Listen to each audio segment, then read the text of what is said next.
Friends, यकीन जाने जो एक वीडियो है ना वो बहुत मुश्किल से बनती है और एक बाइकर के लिए एक वीडियो बनाना ना ड्यूरिंग ड्राइव और इसको ट्रैक को कैप्चर करना यकीन जाने इंतहाई मुश्किल है। ये आपकी सोच है। तो प्लीज़ फ्रेंड्स, इतनी मेहनत से हम वीडियो बनाते हैं, सो प्लीज़ कोऑपरेट किया करें और अच्छी वीडियो जो लगे उसको शेयर कर दिया करें, इससे हौसला अफजाई हो जाती है। ये देखिए इतनी गहराई है और बहुत ज़रा खाई है।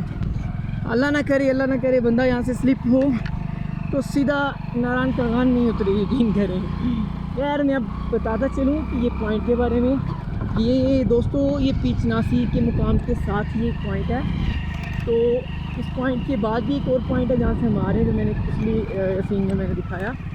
तो फ्रेंड्स प्लीज़ अगर वीडियो अच्छी लगे तो सब्सक्राइब करें चैनल को और इस वीडियो को शेयर कर दें। Thank you so much.